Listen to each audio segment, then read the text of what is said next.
प्रियंका सिंह तोमर के YouTube channel पर। आइए दोस्तों, आज पढ़ेंगे हम अधिगम के नियम के अंतर्गत गौण नियम। गौण नियम अधिगम के नियम के अंतर्गत दो नियम होते हैं, दो भागों में बात किया गया है थॉर्नडाइक ने। पहला नियम मुख्य नियम जो मैं पढ़ा चुकी हूँ, लास्ट वीडियो को आप देख सकते हैं, और सेकंड नियम है गौण नियम। गौण नियम को थॉर्नडाइक ने कितने भागों में विभाजित किया गया है? 5 भागों में विभाजित किया है। पहला बहुक्रिया का नियम, दूसरा आंशिक क्रिया का नियम, तीसरा मनोवृत्ति का नियम, नेक्स्ट सादृश्यता का नियम, और अगला साहचर्यात्मक नियम। तो दोस्तों एक एक करके हम इनका अध्ययन करेंगे। तो देखते हैं दोस्तों, बहुक्रिया का अर्थ क्या होता है। बहुक्रिया का अर्थ होता है अनेक क्रिया। क्या होता है? अनेक क्रिया, यानी कोई भी प्राणी उद्दीपक को प्राप्त करने के लिए अनेक अनुक्रिया करता है, तो उनका संबंध कैसा होगा? मजबूत होगा। उसी को हम क्या कहेंगे? बहुक्रिया का नियम। नेक्स्ट दोस्तों, आंशिक क्रिया का नियम। आंशिक क्रिया का मतलब होता है छोटी छोटी क्रिया।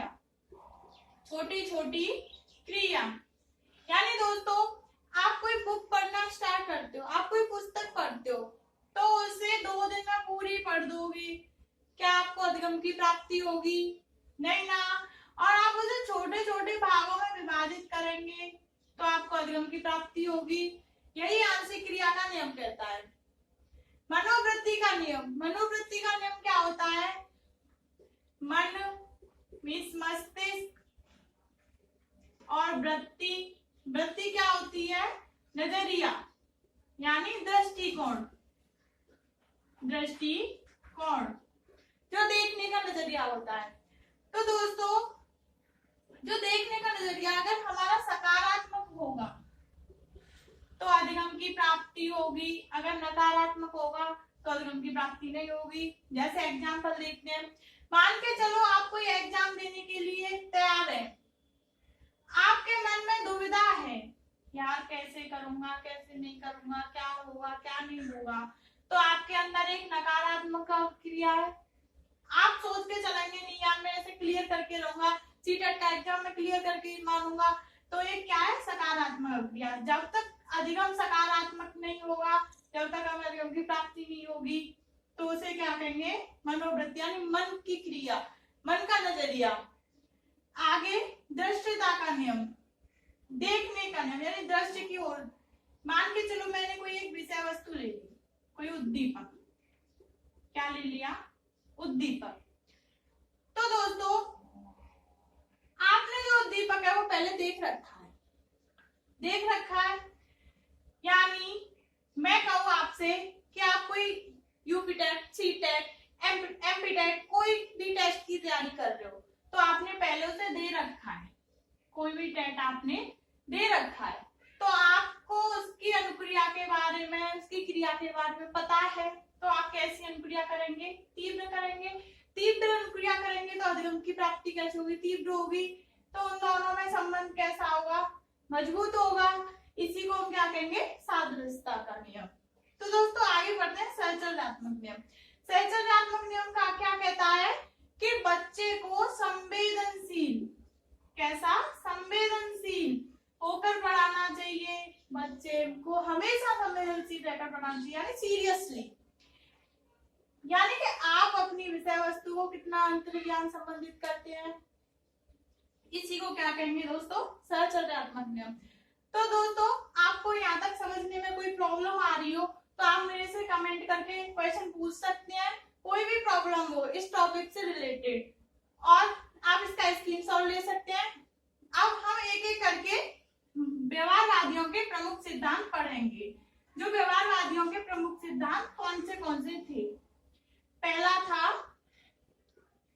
प्रयत्न एवं भूल का सिद्धांत। किसका? प्रयत्न एवं भूल का सिद्धांत। जो किसने दिया था? थॉर्नडाइक ने। दूसरा प्रमुख सिद्धांत क्या था? शास्त्रीय अनुबंधन का सिद्धांत। शास्त्रीय या परंपरागत अनुबंधन का सिद्धांत।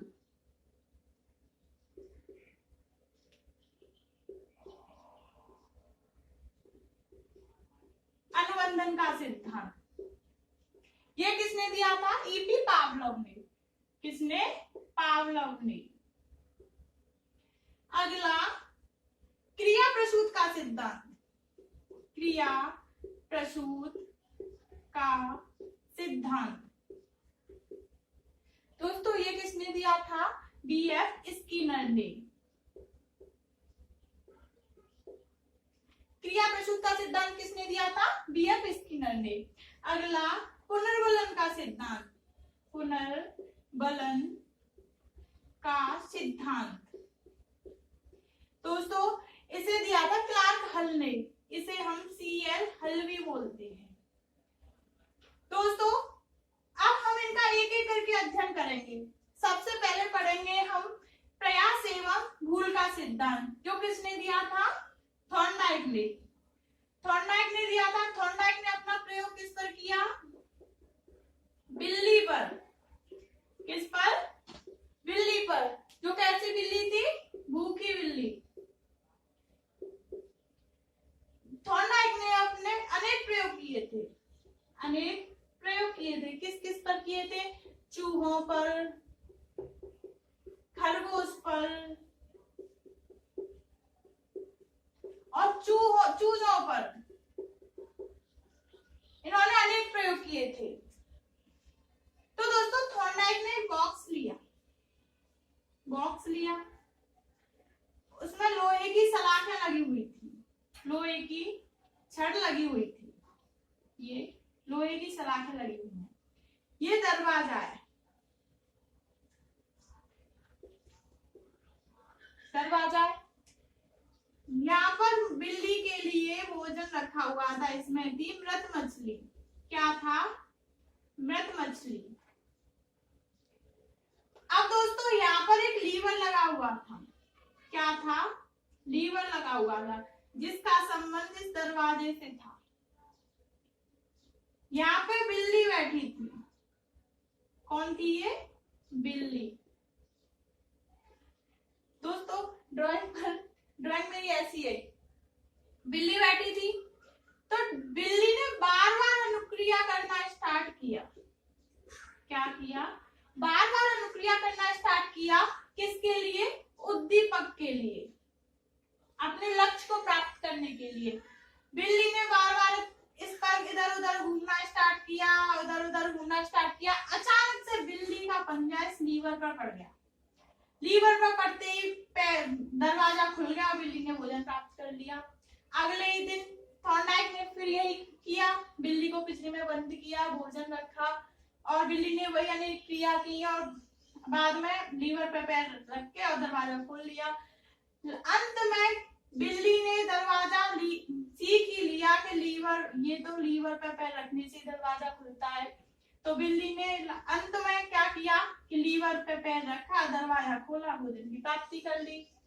तो दोस्तों ये क्या है? अनुक्रिया कर रहा है बार बार उद्दीपक के प्रति। तो यहाँ पे क्या होगा? इनका एक संबंध बनेगा, यानी अनुबंधन होगा। अनुबंधन होगा तो हमें अधिगम की प्राप्ति होगी।